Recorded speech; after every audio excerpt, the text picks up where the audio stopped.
Hello, everyone. Welcome inside the Guilty as Charged podcast, presented by the Blue Wire Podcast Network. My name is Steven. I am your host. Excited to dive into this matchup, as always, with my guys, Tyler and Alex. Alex, we'll start with you. How are you doing, man? And for those who missed the announcement today, why don't you explain your little reference for the day? Oh, yeah. So they bought Pat McAfee show for $30 million or whatever per year. So we are selling our show for $30 per year. If you'd like to buy the Guilty as Charged podcast, that is what it'll cost. But price will go up eventually. But no, I'm doing good. Sounds good, man. It was crazy to see that. Obviously, they've had a very famous road. I think most of our listeners, if not, a good portion, listen to the Pat McAfee show. So shout out to Pat, really crushing the game and changing the game, in courtesy of people like FanDuel. So Tyler Gretzky is here as well. Tyler, how you doing, man? I'm doing good. If I follow along this path, one day I'll be like Wayne Gretzky as well. I also got to thank Bolt Up Thor for this signed Austin Eckler card. He sent it to me as a part of a giveaway for an Austin Eckler donation foundation sort of thing. So I don't know if you watched the show, but thank you very much, Bolt Up Thor. I appreciate it. Hope to have a good show. I'm pretty sure he does. So Bolt Up Thor is a great guy. I've seen him a couple of times at tailgates. Shout out to him and really everybody at the Die Hard Bull Club. It's been fun to get to know a lot of them. So I figured this week we'll mix up the order a little bit and talk about some of the injuries and unfortunately the COVID news regarding this weekend's game. We'll get the Giants ones out of the way first because Daniel Jones is not going to play this week. So we will be seeing a backup quarterback of sorts for the Giants. Mike Glennon is the quarterback too, but he is questionable to play this weekend because he has a concussion. Joe Judge thinks that he will be able to clear concussion protocol in time to play on Sunday. However, he will not be practicing this week. So, you could talk about the importance of lack of reps and all that stuff. He's not going to practice this week, which would be his third week for the Giants as their team starter because he started a game back in week 5. So if he is unable to clear protocol, then we would see Jake Fromm, former Georgia Bulldog, former Buffalo Bills practice squad quarterback, Jake Fromm. So, Tyler, we'll start with you. What are you making of the Giants quarterback situation this week? Yeah, I mean, no one likes beating up New York-based team, white quarterback, backup quarterbacks as much as Joey Bosa. And so, hey, I'm looking forward to it. The Chargers could really, I don't want to say it was use a break, but the pass defense has been struggling as of late, at least in terms of coverage. And so them getting either Jake Fromm. Now, I like Fromm a lot out of college in the sense that I think he made really good decisions. He was a poor man's Mac Jones, whatever you want to call that. Obviously, one was taken in the 5th round, was taken in the 1st round, and Mac Jones is doing very well. But his decision making is pretty solid. I don't know how he's played in the NFL so far in any preseason or whatever action. But as far as college, I think he was a good quarterback in terms of what was up here. Unfortunately, there's not much below the head there, the brain. There's not much going on in terms of arm. So it's kind of like a potential Roethlisberger repeat. Hopefully, he's a little better than Roethlisberger, at least for his sake. But yeah, a nice reprieve. No Daniel Jones. Jake Fromm is also not much of an athletic quarterback. I don't believe Mike Glennon is either in terms of running the football. So taking that element out of things as well is really solid. So yay, we get to play the Giants with a backup quarterback. I almost would prefer Daniel Jones in the sense that I believe the turnovers would be great from him, whereas I think Fromm will generally, if he plays, will generally keep the turnovers from happening, whereas Daniel Jones is guaranteed to give you 2 or so per game. But either way, it's a good situation for the Chargers and potentially a get-right game for the pass coverage. Yeah, I don't think it matters whether it's Glennon or Fromm. I mean, that offense is just terrible, and there's no working around it. They have so many problems on the offensive line. The guy who's kind of supposed to be the X factor in their offense, and Saquon, is clearly still not the same after the ACL injury. That's probably going to take another year.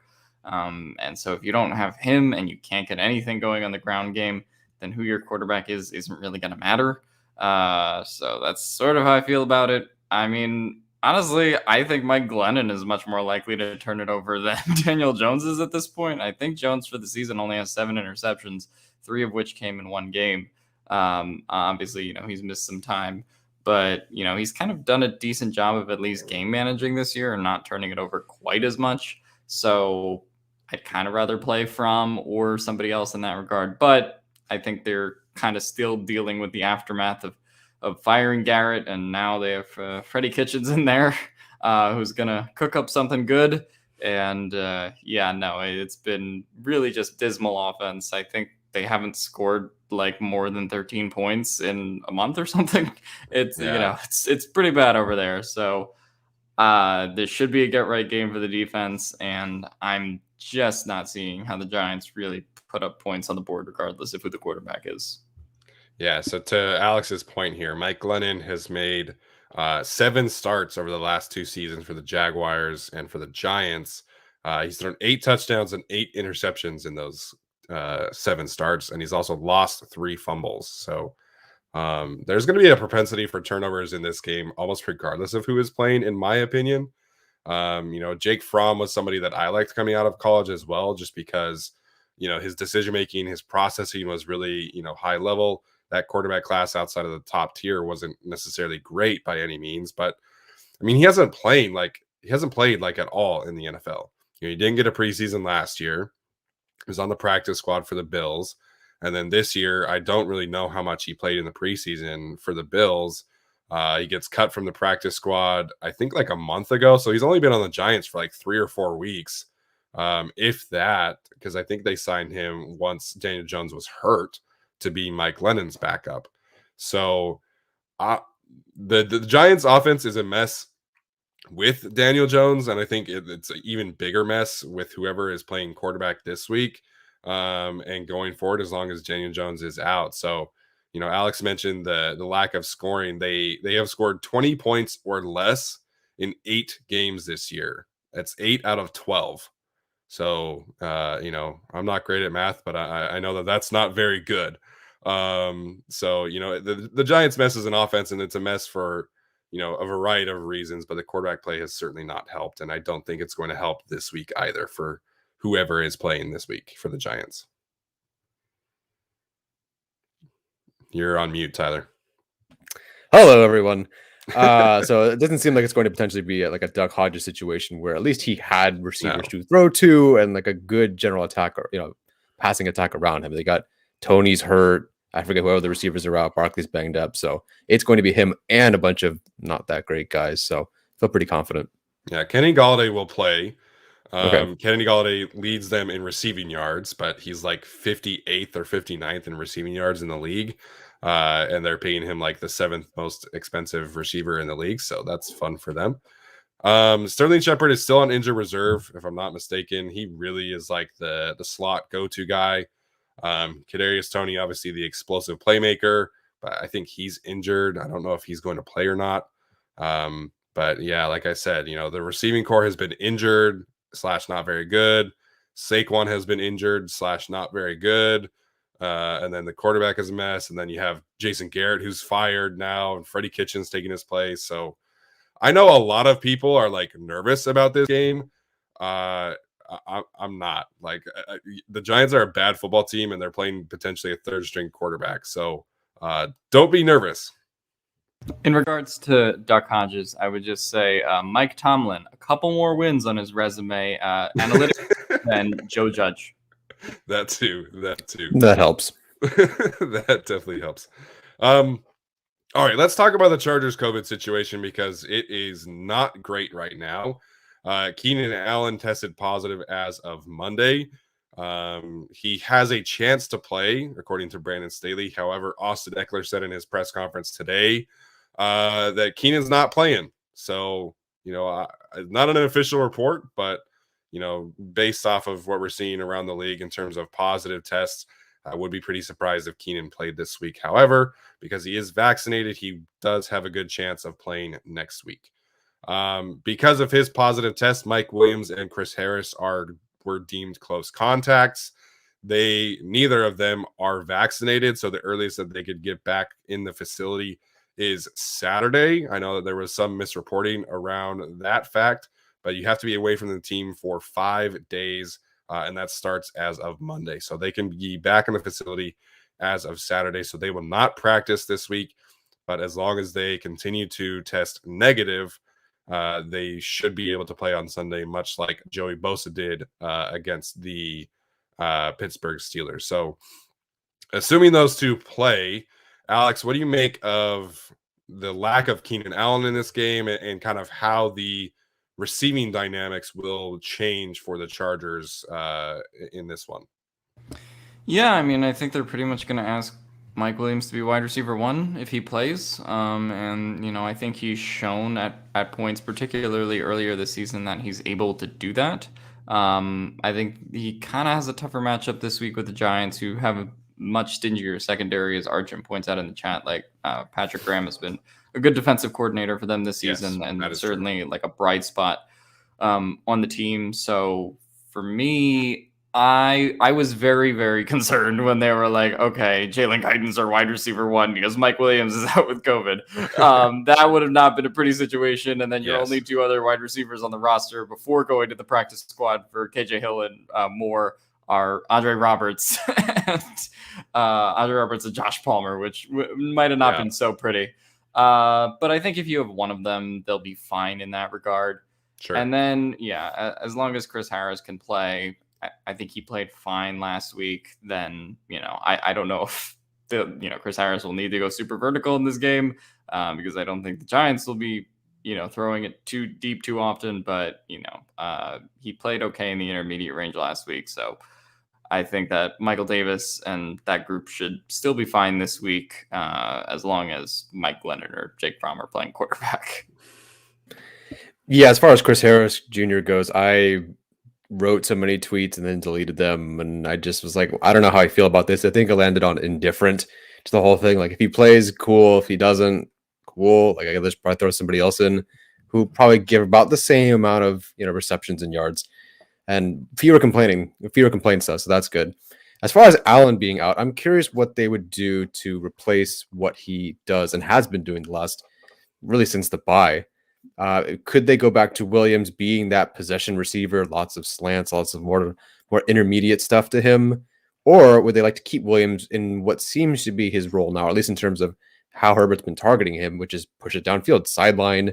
Obviously, we see the deep overs all the time, and we saw it against the Bengals, but we're seeing a few more throws to the sideline with Williams. If they want to keep that, then they probably go Palmer, and Palmer becomes a Keenan Allen, which makes sense. Palmer would become Keenan Allen. So I think it could be a combination of both, but I'm just curious whether they go back to what they were doing with Williams to begin the season, because that was working, and the whole Mike Williams X receiver, wide receiver one thing was working. Why it didn't work after week 3, 4 or so, I don't know, but they could go back to that. But if they want to keep everything that's been working, and I think the best of what Herbert was doing against the Bengals was having kind of Williams more deep and I guess Allen, but now Palmer more in the intermediate with route running. I think they would lean more that way, but it could go either way, or they just run the ball. If they had a second running back, I would be more inclined to believe that last part, but they don't. So, and Austin Eckler is banged up, so that's going to be fun. No, I think Josh Palmer, in theory, like quote unquote, replaces Keenan Allen. I think he's going to take on a larger role in the same kind of routes because he does have a similar skill set. Of course, as Rogue Tiefling points out, you can't really replace Keenan Allen because he's just got such a good relationship with Justin Herbert, such a good feeling of how to get open, of how to work against zone, against man, and stuff like that. So I do expect Palmer to kind of go into that role. I would expect them to give Jalen Guyton some more targets as we saw last week. Not necessarily all deep targets, right? But, they do a lot of work with Keenan Allen as like the secondary read off of an RPO or off of a swing pass or things like that. And I think that's an area where we could see Jalen Guyton kind of step into it. We saw a little bit of that earlier in the season, particularly against the Washington football team. But I mean, ultimately, I don't know how much they'll change the game plan. I think they might feature the tight ends a little bit more in this one, as we've kind of seen them, against the Raiders and against the Eagles, where it was kind of a tight end heavy week. I think that's kind of an easier game plan fix as opposed to overhauling your offense because of Keenan Allen being out. Really cool that we have 3 quarterbacks on the roster, 4 running backs, and 1 fullback instead of 6 receivers that could have been kept in a week where we could be potentially losing Keenan Allen and Mike Williams. Great roster building. Yes, absolutely fantastic. And for the record, like I don't know if this needs to be said or not, but please activate Jason Moore and not KJ Hill. Don't necessarily hate KJ Hill by any means, but Jason Moore was the best non-Mike Williams Keenan Allen receiver in training camp and preseason, in my opinion. And he gives you a little bit of both there. Like he can do more of the deep and intermediate stuff as well as the short stuff, whereas KJ Hill is like exclusively short stuff. So if you're going to activate a receiver this week, please activate Jason Moore.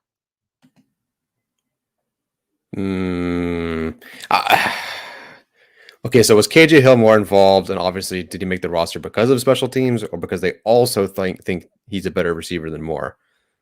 I think it's just special teams. Because if that's the case and he no longer has a role, then hopefully they do activate Moore. Yeah, I mean, I would hope so, but like, it's just like I don't know what they want at this point because they were like, well, now Andre Roberts is the new KJ Hill, and so they use him in the offense sometimes, and then other times they just pretend he doesn't exist on offense. Yeah. So like they've been kind of going with 4 wide receivers and 1 special teams guy. So I feel like if in theory Mike Williams were to be out along with Keenan Allen, then you probably just activate the one that's most similar to him because, like, I don't know, KJ Hill doesn't seem like he could replace Keenan Allen in really any way. They're not similar. Like, if you're theoretically talking about someone he could replace Keenan, but, like, not really because he's not good.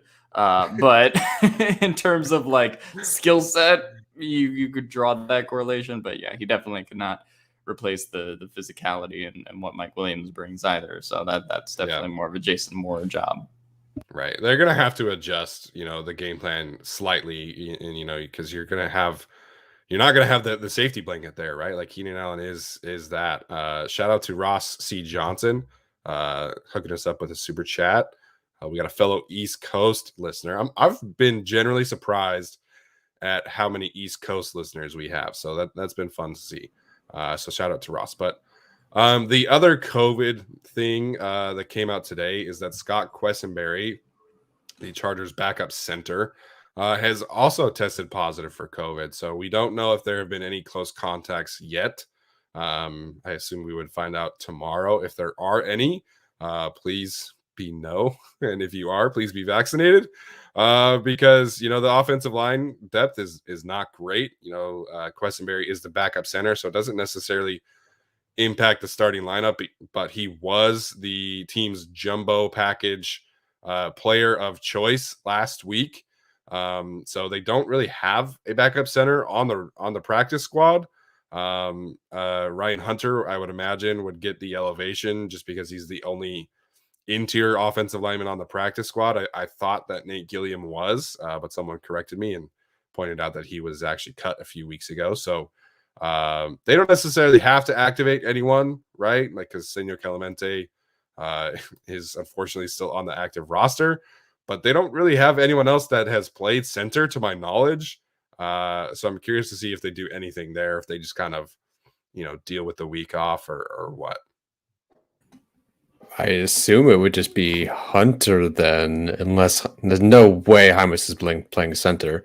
He's been doing everything but center. Yeah. Huh. Yeah, I don't know. I don't know if this is the week that I need to try to inactivate Clemente again or not. We probably have to keep him activated just in case. I mean, we hope Lindsley stays healthy though. So I don't think we can inactivate Clemente this week, but maybe there's other people that we can inactivate. Obviously, we do not wish COVID upon anyone, so we hope Squat recovers. Yes, Squat. Good Squat. Throwback. Oh my goodness. Throwback. Yeah, my goodness, that was fun. All right, so that's pretty much it from the COVID situation. I am generally excited to see what they do with Josh Palmer this week. I've been clamoring for some more targets his way, so this could be kind of a good week for him. In terms of injuries, Kyler Fackrell apparently had knee surgery. Brandon Staley said it very nonchalantly. He said that he's out this week, but they don't think it's a season ender. So Unless Kyler Mm-hmm. Fackrell is a superhuman and can recover from even the most minor knee scopes, then he's probably out for the season. I'm looking at you guys' faces. Both of you are in the medical industry right now, so I'm just cracking up at the fact that Kyler Fackrell is having a knee surgery that's considered only a week serious, as someone who's also had knee surgery. But Alex, what are your thoughts here? I remember when Brian Balago was going to Yeah, come exactly. back this season, and Yeah. Brandon Staley went to the podium and said, "Yep, we don't expect it to be season-ending." So I don't think Kyler Fackrell's coming back. I don't think it's necessarily like the biggest deal in the world because they've been getting some decent play out of Chris Rumph, particularly last game. He's shown some flashes, and I think they have the edge depth right now to kind of compensate for it. Plus, Uchenna Nwosu's been playing better. Joey Bosa's Joey Bosa. So I think they can get past it. But in terms of an expectation for Kyler Fackrell to be back, I'd love to see it. But, Brandon Staley doesn't have a great history with middle of the week surgeries. Yeah. Yeah, I don't even know where that came from. I don't recall him missing time in the game. Like something must have just popped up. And all of a sudden they got off the plane and like scheduled him for surgery and he's out for a game. I don't know what happened. Hopefully he's okay. But yeah, like Alex, like pretty much everyone who's listening, I don't believe he'll be back. It's some sort of knee surgery. And like, oh yeah, I don't think it's season ending. Maybe he'll be back. No, I don't buy it. We again heard that with Balaga. Oh well, Chris Rumph sort of stepped up. I think he had some good moments. I think he had some more clean up moments. Weren't exactly like initial wins for his sack or for his pressures or whatever, or his hits. But I thought he did look pretty solid. At least, if anything else, the motor and the effort was there. Can they get Rumph to also set the edge? We'll find out. Like I think he'd had a really solid game against the Bengals. Can he do that more than once? I would love for him to see it. Now, my only fear would be that they decide that Murray is healthy, and so let's go with more Murray edge snaps. Like, well, Fackrell's out, therefore let's give Murray the more snaps. I hope they don't do that. I could see them doing that because they already did that with Murray and Rumph. Rumph was healthy and available. They said, Murray, let's go with Murray, and that really hasn't worked out. Now he's sort of apparently hurt, but not really on the injury report. At least Murray is. So I don't know. We'll see where they go with them, but hopefully they give, hopefully they activate Egbule, who dated my sister, and yeah, so that's currently no longer happening. So I hope he does well and is all good in life. I was about to ask, hey Steven, who's on the Chargers practice squad? Because I didn't remember Egbule was there, but you sent us a stark reminder. Yes, and now you'll never forget. Oh, that time when Tyler's sister dated an NFL player. Good stuff.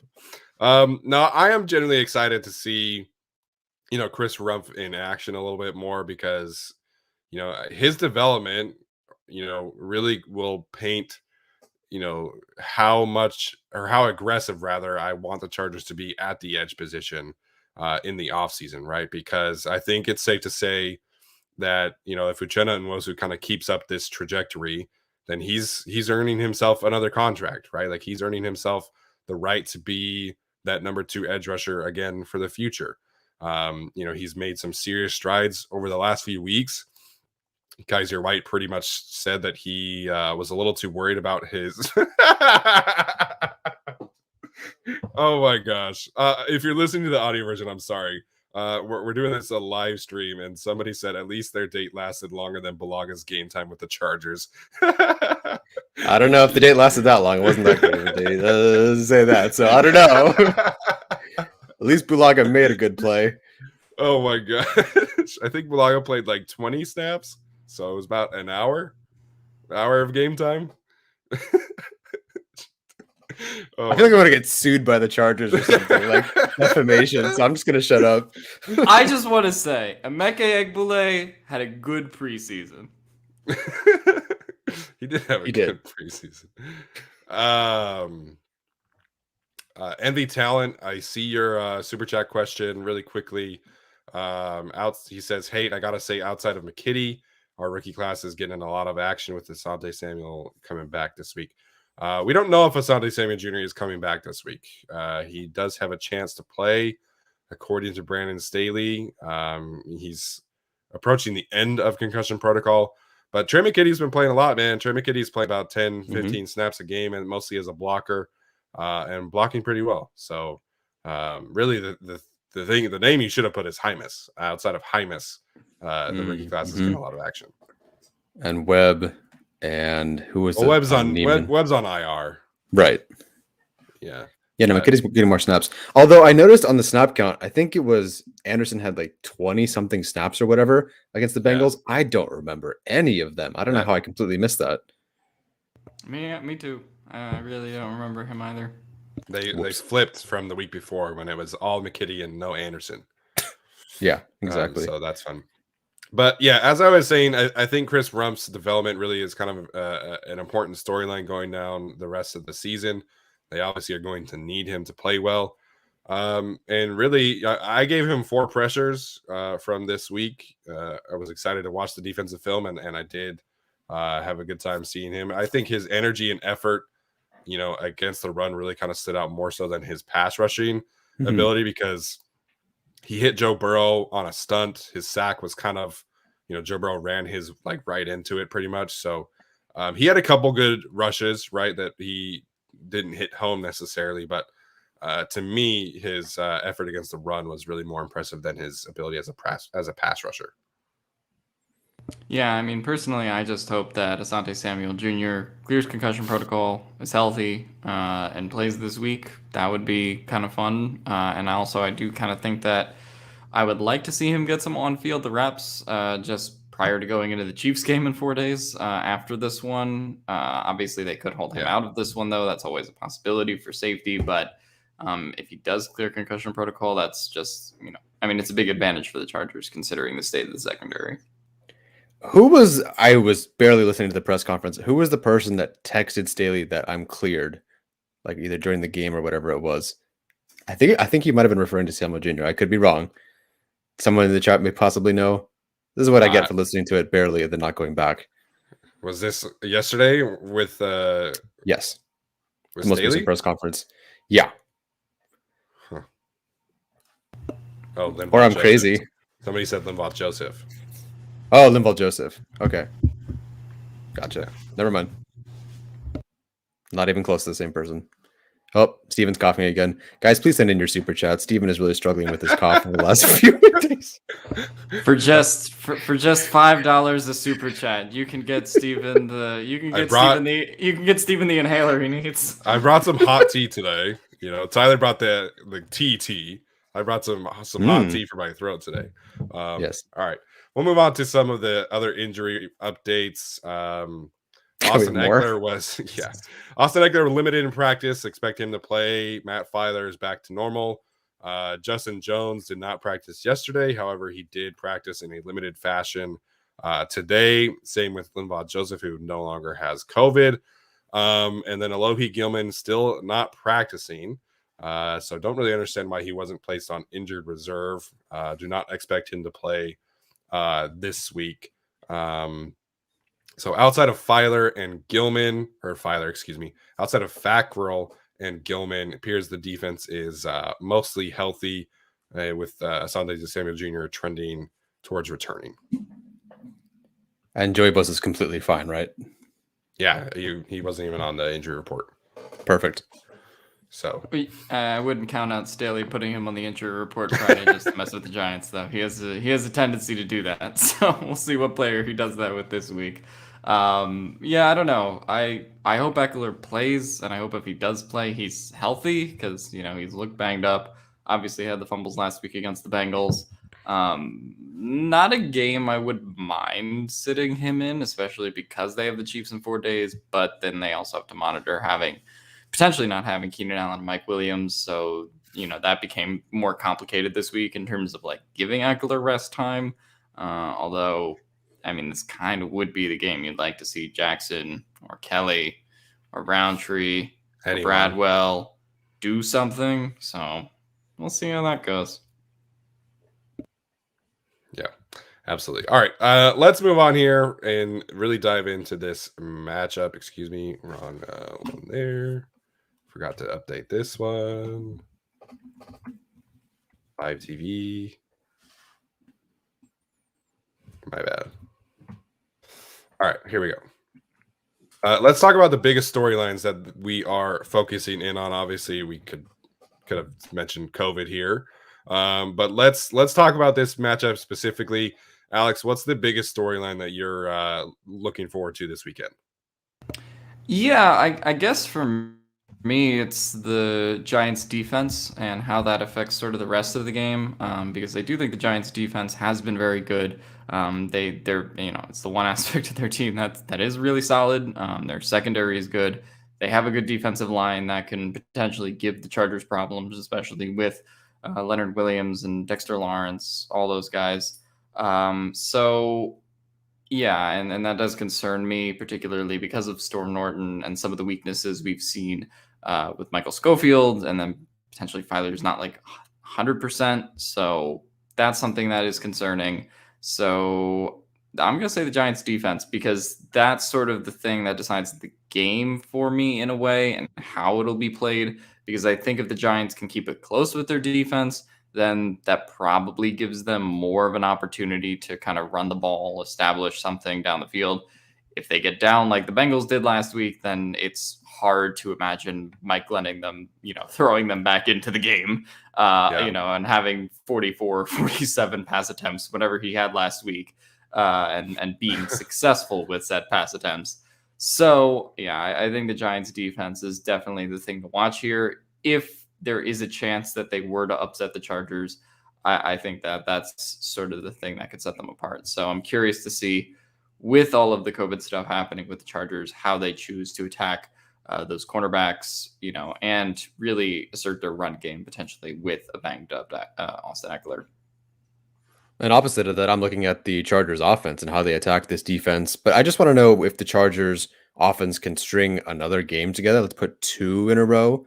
That'd be great. As much as I don't want to have Ryan knocked out of the postseason in our fantasy football league, he's facing somebody who has the entire Chargers roster on their fantasy team. Anywho, if you look at everything post bye after the Patriots, no good. Eagles great. Vikings no good. Steelers great. Broncos no good. Bengals great.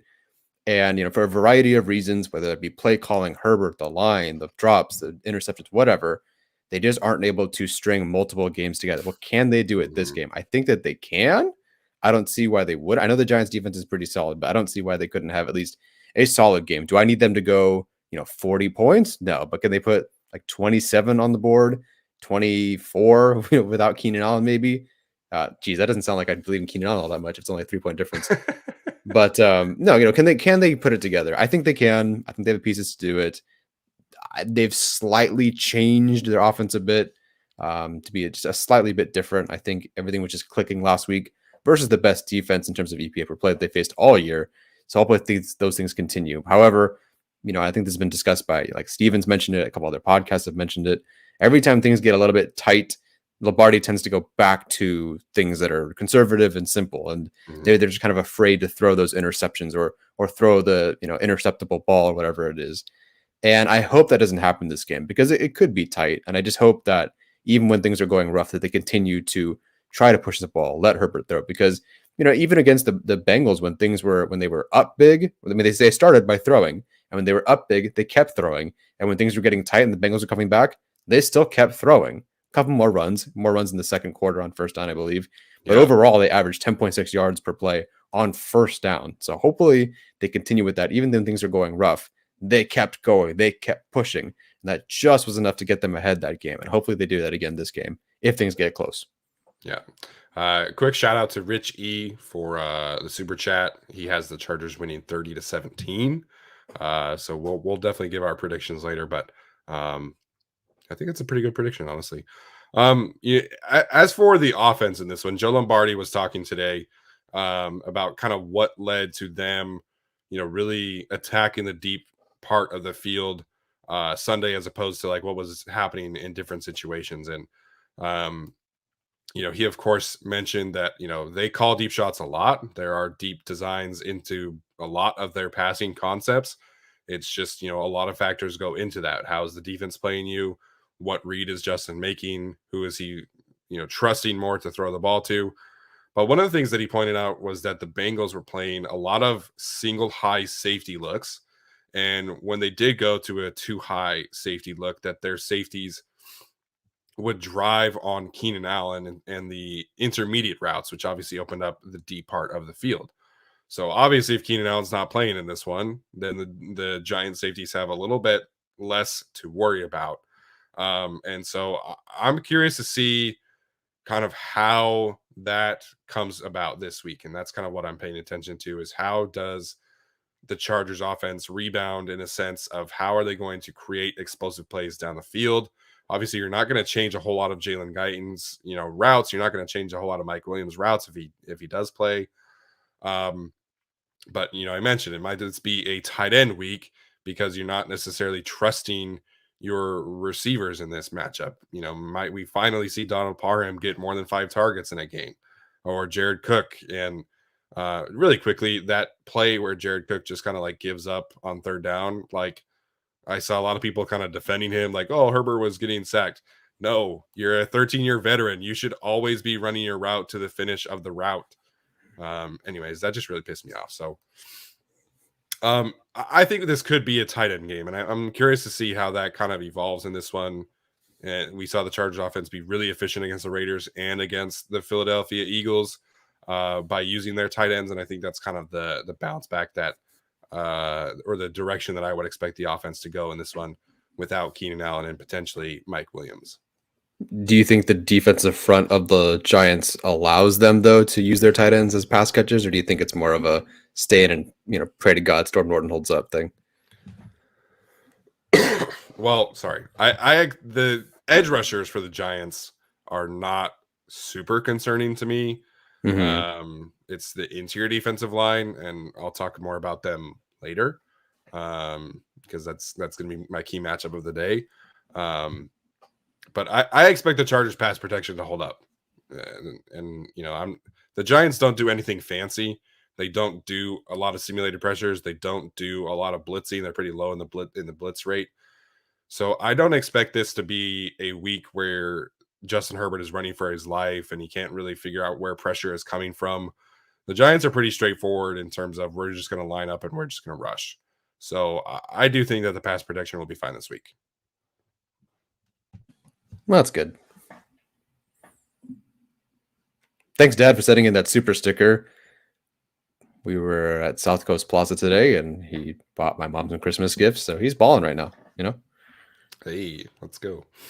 All right, so I guess I'll just dive in right now. So we'll talk about key matchups and X factors.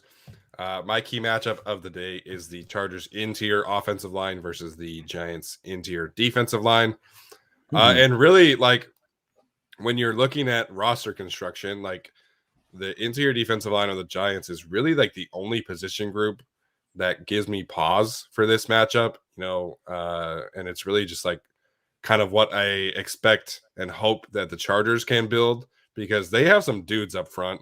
Obviously, I feel like a lot of people listening to this podcast will know about Leonard Williams, the former USC standout. But just really quickly, running down Leonard Williams in particular, because he's kind of that chess piece along the defensive line for the Giants. He has 40 total pressures on the season, which is 9th most among interior defensive linemen. He has 7 sacks, which is tied for 3rd. And he has 20 run stops. So everybody kind of paints this picture of him only as a pass rusher, but he is a very solid run defender. He is 13th most in the league among interior defensive linemen for run stops. And I mentioned kind of how they move him around. He plays every once in a while. He'll line up against centers in the A gap, but for the most part, he lines up in the B gap and he lines up directly over the tackle. He's got 273 snaps on the season in the B gap. He's got 201 snaps over the tackle. And then he even actually has 134 snaps on the edge. So they will move him around quite often to kind of seek out mismatches.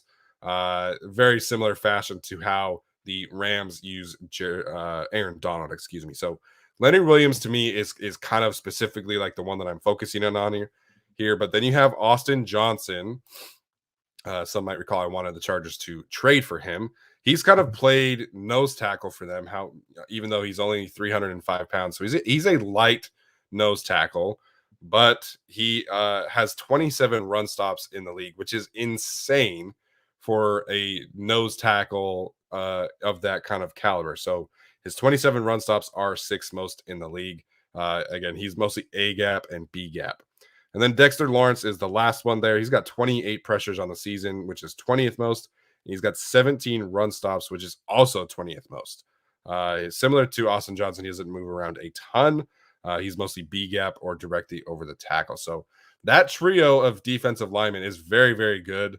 I mentioned the edge rushers. They don't really use a ton of them because they have those 3 that play a ton of the snaps. And then you have Azeez Ojulari and Quincy Roche playing on the edge. So how the Chargers go about generating push in the run game, how they go about protecting against that trio is the key matchup for me. I trust Matt Filer and Corey Linsley to handle their business, but this is going to be a rough game for Michael Schofield.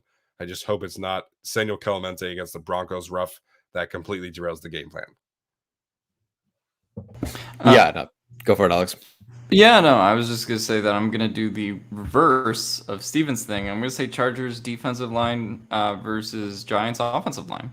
So for me, there you go. I think Steven posted earlier in the week that the Giants right now are 24th in pass blocking efficiency, which is not very good. No. Sort of probably where the Chargers were last year in a lot of respects. Yeah. And they had 2 guys retire before the season started. So that, it's been an adventure for them all year long. And I think we saw the Chargers sort of come into the fray here and have a good defensive line all around performance against the Bengals, both from a pass rush perspective and a run stomping perspective. A lot of that had to do with Herbert getting the Chargers that lead, but ultimately they did a really good job against Joe Mixon, even when the game got close. So I think this is kind of like, all right, well, are we going to have a repeat performance, or are we going to kind of have a regression to what the mean has been for the defensive line performance? So I'm going to say that, my key matchup is definitely going to be particularly the Chargers' interior defensive line, but really the whole defensive line and how they play against another sort of subpar offensive line unit, but to see maybe if they can build some confidence going to a Chiefs game where their offensive line has certainly been playing well as of late. Creed Humphrey, which will make Steven mad. This is definitely a game where I want to see the Chargers come out and assert themselves on the defensive line. And I just got to say real quick that Russ said he wants to trade to the Giants, and his whole beef this whole time is that the Seattle offensive line has been bad. Buddy, I don't think you know what you're getting yourself into. No. To their credit, at least they spent a 1st-round pick on Thomas. Like, I don't know what the Seahawks. Well, no, they have Brown. I don't know. Anyway, great synergy on the show so far. I was going to go with Azeez Ojulari versus Rashawn Slater. It's not a perfect matchup there. Ojulari is more 60% right tackle, 40% left tackle.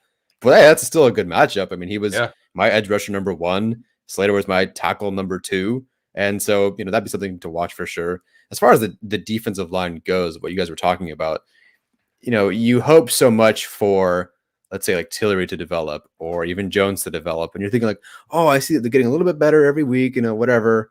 And then you look at Leonard Williams stats and it's oh, that's what that's supposed to look like. And that's kind of how I felt after watching, say, Matt Filer this year, where it's okay, Matt Filer is excellent and we know we like him.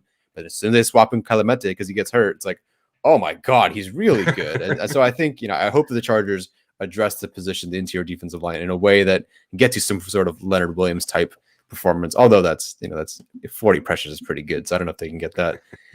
So instead of Ojulari versus Slater, which I will be watching, I want to see Herbert versus the safeties again, kind of like what I said last week, because like I said, yes, Bates is a good safety, but there's a feel about the Bengals where you're not as worried as the Broncos or Patriots, even though Bates was a good safety, at least last year. I don't know about this year.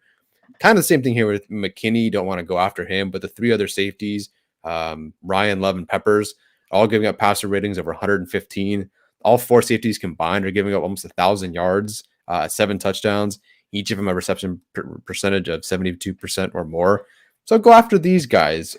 Is that simple? I don't know. Could they disguise things and do a great job? Sure. McKinney, I think, has 7 or 5 interceptions on the year. So maybe don't target him as much, but you can go after the other guys. And again, that same confidence, I think that Herbert had to go after the Cincinnati safeties, especially because they were kind of biting or whatever. Hopefully they can do that again against these Giant safeties. So Ojulari versus Slater as a one-on-one matchup, and then Herbert versus safeties again. It's kind of like a step in his development, going after these safeties. I don't know if he would have thrown that ball to Guyton even when he had 5 yards on Bates. Granted, it was 62. It's a huge throw. But I don't know if he would have thrown that against the Broncos, but he did against the Bengals. And hopefully it's a sign of things to come, and that can translate again into this week. Yeah, it's like throwing deep as much as people want to happen, it really like requires a lot of different things. And I think, we saw that come to fruition last week when, the protection for the most part did hold up. You had the receivers making plays, you had the coverages kind of dictating those throws. So I'm curious to see how the Giants kind of look at that and play, because from like an outsider's perspective, I'm not going up against Justin Herbert and saying I'm going to play single high safety, and when I play 2 high safety, I'm going to drive on the shallow routes. Like if I'm playing against Justin Herbert, I'm staying back and I'm making him dink and dunk and have these long drives. So I'm curious to see how the Giants kind of play that too this week. All right, let's move on to some X factors. Alex, we'll start with you on this one. Who is your X factor of the week? I think if the Giants are going to win, then the X factor in theory has to be Saquon Barkley. Just because I think that's the one thing that can give the Chargers the problem. Because a lot of people are like, can this be a trap game for the Chargers? My answer is no, because I think the Giants are really bad. But if you told me that this team had Daniel Jones and they had, post or pre-ACL Saquon Barkley, I should say, then I'd be like, yeah, they have a chance. But so I think it's just going to be really about, can Barkley kind of establish that ground game? Finally, they gave him 11 carries last week. He did have 5 yards per carry against Miami. So, maybe he's kind of building a little bit of momentum in his last I think 5 games he's averaged 4 yards or more per carry. He's on only 3.8 for the season. So hopefully he's gaining some kind of momentum, just for himself and his kind of career recovery. But I do think that given the state of the Chargers run defense, it's the one thing that can give them a problem. Although the Giants offensive line has been a mess, and Saquon has never been a running back that has had the most vision and seeing lanes. It's just been more, well, he's going to accelerate and beat you for that long, deep play that, ends up at a touchdown or a 40, 50-yard run. So I'll say he's my X factor if you're just looking for a thing where, if he has one of those 2019, 2018 Saquon performances, then I think the Chargers would be in trouble. Other than that, I'm not seeing a lot on the Giants offense that could potentially give them that spark. So I would say that is kind of the thing in terms of the big play that the Chargers do need to worry about this week. Yeah, I mean, Saquon definitely has the potential to pop one at any moment, right? Like that's his thing. Mm-hmm. But I'm much less worried about Saquon and the Giants running game than I was, against the Bengals and the Broncos and their running game. Mm-hmm. Because they had positive momentum from their backs. They have good offensive lines. They have good offensive line coaches. Saquon, is definitely a talented back, but the Giants don't have a good offensive line. They don't have a good offensive line coach. So, like I said, Saquon could certainly pop one if it happens multiple times, and the Chargers are in trouble. So I do agree that from the Giants' perspective, that he is the X factor. I'm mildly interested in Barkley having a bust game so Alex can win in fantasy football and potentially make the postseason so I can play his bum-ass team in the first round of the playoffs. So that would be careful fun. what you wish for. I'm 7-1 in the last 8 games, baby. Yeah, but you ain't played me. Or maybe you did and I beat you. Anyway. All right. So am I the one that you lost? Anyway, my X factor. Okay, so praying that they're not inactive. I'm hoping they're not inactive. Jalen Guyton, I'm pretty sure he's not going to be inactive. But again, I could go 3 out of whatever. So I think it's Jalen Guyton. 1, because potentially Keenan Allen and Mike Williams don't play. And 2, because Guyton has kind of become a new outlet for Herbert in a variety of different ways and really building that trust. We have the deep shot versus Bates, the 4th down catch and scramble on the RPO throw downfield. That was to Guyton. And does that chemistry build? Because if you can do things like convert on 4th down on that crazy scramble, throw across the field, make a guy miss, or outmuscle Jesse Bates for a touchdown while drawing defensive pass interference, that's big stuff. And so it's not even just an X factor for this game, potentially moving forward, because if they can make that work and that connection has been rekindled again, that's great for this offense. So, Yeah. I think whether it's the deep shots or whether it's intermediate passes or a run on 1st down, whatever it is, I think he can be the X factor in this game. How dare you even suggest that Jalen Guyton would be inactive? He's the recipient of the GAC bump. He will never be inactive as long as the show exists. Be careful what you wish for, Alex. No, I think that's the right call. And obviously, Keenan Allen being inactive makes Jalen Guyton's presence that much more important. X factor for me, I'm going to go with Nasir Adderley. He's somebody that I've been on for this season so far. He's been somebody that has continually made progress this season. Even though I had some people saying that like, oh, he wasn't that good to start the season. I completely disagree. I think he's been a solid player from the start, and he's really coming into his own over the last month or so. He's making ridiculous touchdown-saving tackles consistently, throughout each game. He's making great plays in space. He's been so physical and decisive in the way that he approaches the run fits, as Coach Hill likes to say. So you're going up against Saquon Barkley in this one, a guy who has the tendency, or at least the ability, to break a tackle, break 2 tackles, and then take one to the house. You're going to need him to play. You also have Kadarius Toney in this one, who I don't know if he's going to play. He's a little banged up right now, but he's somebody that makes people miss in space. You also have, the tight end, Evan Ingram, who, again, is kind of that explosive, make somebody miss, has the ability to take one to the house. So this is a very important game for the safeties, in my opinion, and specifically Nasir Adderley. He's also been really, really close. As Lorenzo is saying, he's left some picks on the field. He should have 2 or 3 right now. He doesn't. That play against Dalton Schultz against the Cowboys, even though he didn't come down with it, was an insane kind of play. Really showed off his athleticism. So I think we see him get – I keep on saying this because he keeps on getting these hands on these passes, but I think we see Nasir Adderley finally come down with an interception in this one, and I think he has another big game. And for those who are on Twitter, if you are active in the Pro Bowl voting, please include Nasir Adderley, because I think he really deserves it. I think he is really coming into his own, and I just have loved to see his development. He was somebody I wasn't excited about heading into the season. He had a rough year last year, which was essentially his rookie season. But I think he is very comfortable in this scheme. I think he's comfortable playing next to Derwin. And he's just playing more confident. And I've loved to see him. I have loved to see his development this season so far.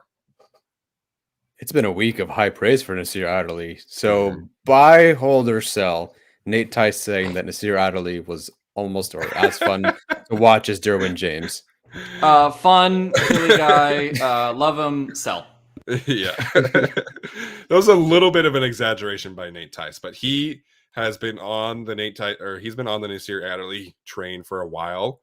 And he's kind of mentioned that in this kind of scheme, you have to have those other kind of players, like a Jordan Fuller, like a Nasir Adderley, that you could put back there, leave on an island sometimes, and continue to make plays. So definitely sell Nate Tice saying that, but Nasir Adderley is making a strong impact. And like I said, I think he deserves to at least be in the Pro Bowl conversation.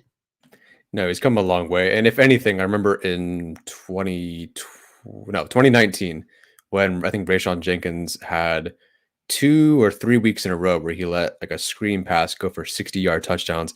One against the Colts, one against the Lions, potentially one the following week too. And that's just not happening anymore with this team. The corners are getting beat, but it's none of this like last line of defense is useless now. He's actually, I don't remember the last time he missed a tackle to give up a big gain or big touchdown.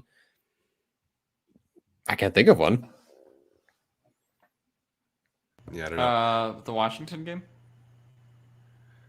He missed the interception? Is that the one you're talking about, Alex?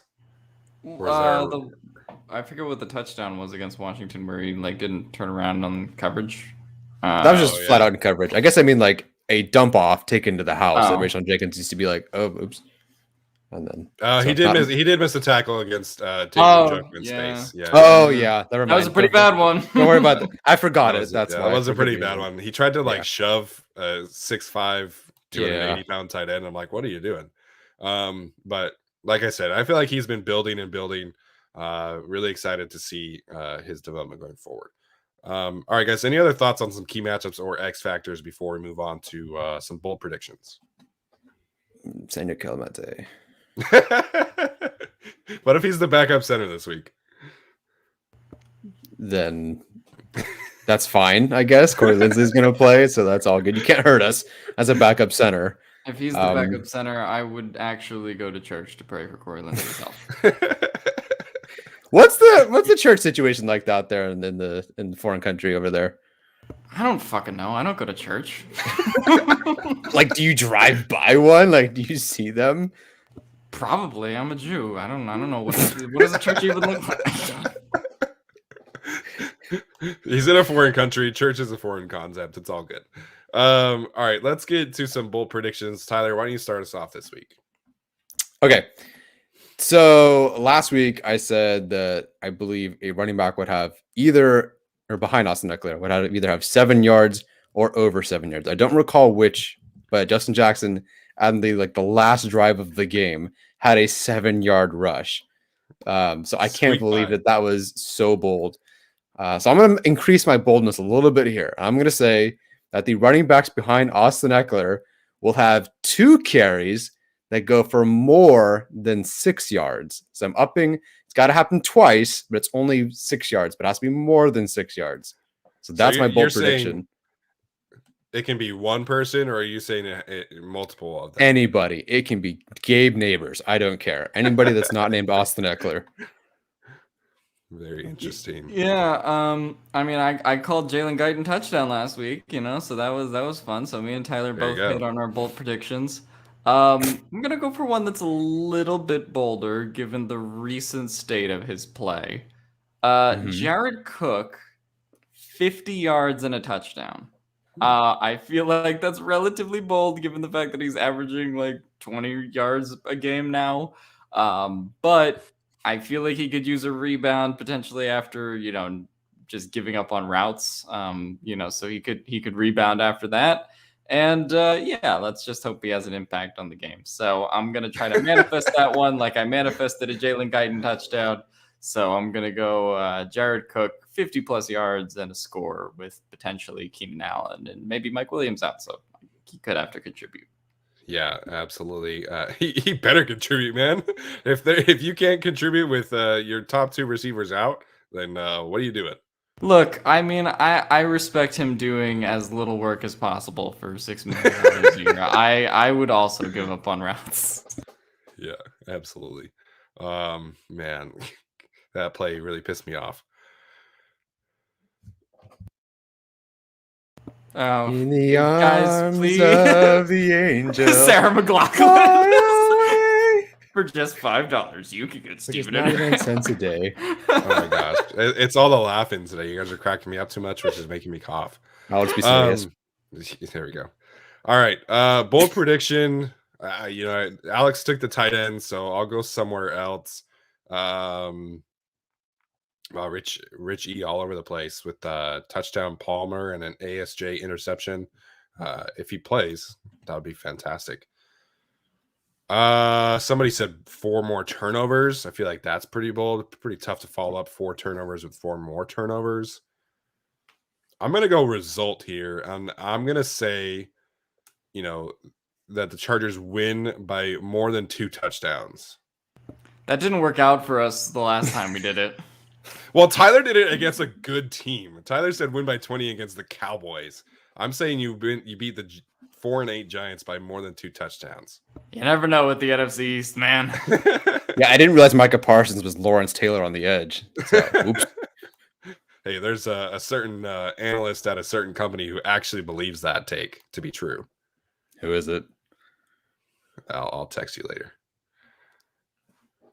It's a certain analyst from a certain company, like not ESPN, the other company we make fun of a lot. Okay, I'll wait for your text. I can't think of it. I also watch like no TV. So By the way, speaking of analysts, can we talk about Dan Orlovsky citing the fact that Matt Stafford is top 15 in touchdowns and yards for the fact that he likes him over Kyler Murray? Yeah, because he's played 10 more fucking years. Yeah. No, ESPN is a shit show. And Dan, I think like when he is analyzing film, like he's good at that part of the job. But when he goes on First Take, he becomes like Max Kellerman 2.0, and it's just so hard to watch. Sure. So many hot takes and bull crap. All right, let's get to our league-wide picks. Before we do, Alex has an update on the records as well as an ad for ExpressVPN. Welcome back to the record predictions. I honestly don't know what the records are anymore because I think Tyler and Steven have swapped records and it's confusing. But the fine folks at ExpressVPN try to make these records and our standings easier for you to understand. They also want to make it easier for you to watch live NFL games using International Game Pass. And they want you to get your favorite shows on Netflix and Hulu and Amazon and the whole 9 yards. Whatever country it's in, you can get it too. Using a 3-month free trial of ExpressVPN, you can get all the NFL games you want. You can get all the clips you want. You can get the desecration of the Oakland Raiders and what's left of them. You can watch that for free on Game Pass. I say Oakland, Las Vegas, whatever the fuck. I don't care. Anyway, that's brought to you by ExpressVPN. You can go to expressvpn.com/guilty and watch Steven take the lead in the picks because right now Steven is 27-12 after him and Tyler swapped records. So Tyler is now in last place. I am in the middle. I believe I'm 25-14 after a 1-2 effort. Thanks, Kirk Cousins, losing to the Vikings. Anyway, Losing to the Lions. they did beat themselves. You're not wrong. I'm off today. I don't know. Oakland Raiders, Vikings. I don't care. Anyway, I think that puts Tyler in last place now. Although I'm not totally certain what his record is at this point. I think Steven was like 15-21, so we'll put Tyler at 16-23. I don't know. Anyway, We're just trying. So.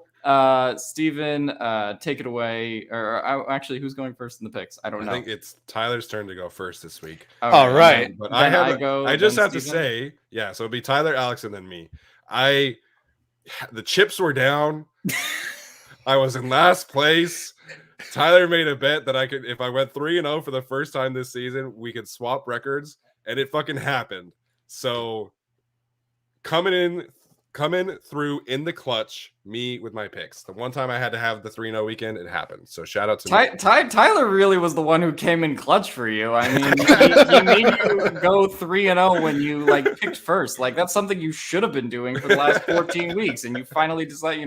It's like the guy who finds the apple that one time. Never heard the apple expression before. All right, so I forgot what the real expression is. Yes. All right. I am going to go first. I'm going to make a huge comeback here. A broken clock is right twice a day. That's the same thing. That. You're looking for the squirrel and the nut. All right. Really good, guys.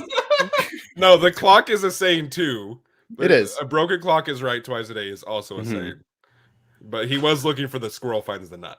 Yes. Very good. Well, I'm going to find some 3-0 picks over here. So I get to go first. I'm behind by an impossible amount of points at this point. But I'm happy for Steven. He now has a 2-game lead over Alex. So that's great. Yes. I'll take some hopeful layups over here.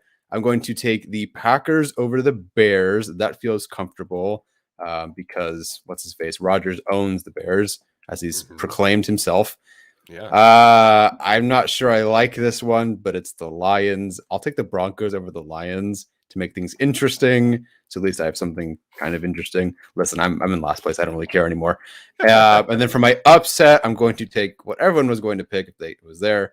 I'm going to take the Rams over the Cardinals. I'm surprised that the Broncos spread is that much. It's 7.5 on Yahoo, which that's a surprise. Yeah. All right, Alex, go ahead.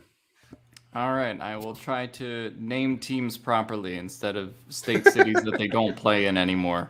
Again, these picks are brought to you by expressvpn.com/guilty, where you can go get a 3-month free trial of a VPN network. I will be taking the Chiefs over the Raiders. I think the Raiders are done as a team offensively. They're a mess. I will take the Buccaneers over the Bills. I've had plenty of weeks on this show where I bet with Josh Allen and he lost against the Jags. So I've had enough of the Bills. They've collapsed seemingly overnight, just weirdly. So I'm gonna take the Bucs in that one. And for my upset pick of the week, not a lot of great material here. As we say every single week. What's the line for Falcons Panthers? Alex, do you ever prepare for these segments? It's crazy that we were tied last week. To answer your question, the Panthers are favored by 2.5. Give me the Falcons in the upset then. I will take the Chiefs over the Raiders. I will take the Buccaneers over the Bills, and I will take the Falcons over the Panthers. So that hopefully gets me a 3-0 week to get back into it with Steven. Still have to reset my brain to the fact that I'm not competing with Tyler anymore. Good stuff. All right, I'm going to take the Tennessee Titans over the Jacksonville Jaguars. Even though the Titans aren't exactly crushing it lately. I think Julio is back this week. Either way, the Titans should still win. Wow, the Jets are really that bad. They're 5-point underdogs to the Saints, who are also pretty bad. I'm not betting with Taysom Hill. I can't pick Taysom Hill. Can't do it. While Stephen coughs, I would just like to remind you that the Jets lost to Gardner Minshew last week. So, I mean, you could take the backup quarterback thing into account, but they're pretty bad. Yeah, all right. I'll take the Saints and the Jets. I've picked the Saints a bunch of times and they burn me, but I'll pick the Saints. And then upset of the week, I'm going to take the Washington football team over the Dallas Cowboys. Cowboys offense in a bit of a rut. And Washington football team has won 5 games in a row. So I'm going to take Washington over Dallas. Not bad. I like it. I can't wait to see me eventually pass you, Steven, in just like 6 weeks. But, we'll see how this goes. Oh my gosh, I'm dying over here from laughing and coughing. But we're almost done with the show. All right, take us home. All right, so I mentioned bold prediction, Chargers winning by multiple touchdowns. My actual prediction is going to be that they win 31-17. So specifically right on the 14-point head. I just don't think the Giants are very good on offense. I don't expect them to be able to really kind of put up much of a fight on that end. I do expect the Giants defense to be able to make things close-ish in the first half and through the third quarter. But ultimately, I think Justin Herbert is just too good. And I think we do see a back-to-back win for the first time. So 31-17 is my prediction. Yeah, I guess I'll go next. I will take the Chargers 24-13. So I still do think it'll be right on that line, which I think is -10 right now.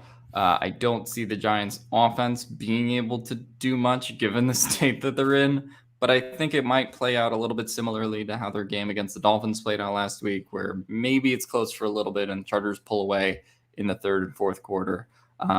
So I think the Chargers' offense could be potentially a little bit lethargic just because they're playing this Giants defense that has been, really tough to play for most of the season. And you haven't had them give up 20 plus points to a whole lot of teams recently. So I'm going to take the Chargers 24-13, hoping for a win and hoping that we get some good momentum going in Kansas City. Yeah. Again, so much depends on who plays. I still think the Chargers win regardless of who plays, but obviously the score changes. I might go a little bit more pessimistic like Alex sometimes does when there's injury reports, a little bit of a toss-up. In this case, more of a COVID list report. I think the score will seem closer than the actual game because I think, garbage time touchdown here or whatever. It makes the score look close, but I think the game won't be as close. So I do think the Chargers win, and I'm going to have them winning 27-21. I think the Giants could get like a garbage time touchdown or a couple of field goals or whatever it is. Joe Judge is a pretty awful situational football coach, so I'm sure he would kick a field goal down 2 scores or whatever. But 27-21, that feels about right. And if the Chargers offense can get 24 points on their own, another 3 points off of a turnover, I think they'd be really solid, nice momentum heading into Kansas City. There we go. And just such an important game next week if the Chargers and the Chiefs are able to take care of business. Really excited about that one. So, Tyler, Alex, any final thoughts here as we head out for the day? Because I cannot stop coughing, and Tyler also has to leave. Nope. That's it. Just, Ricola. Alex, final thoughts, man. I hope Tavon Campbell has a really good game this week. Shout out to the city of Regina.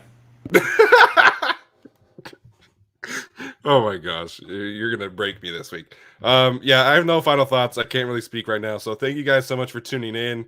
We'll be going live on Sunday sometime after the game. We'll keep you posted. And that's gonna do it for us today, and we'll see you then.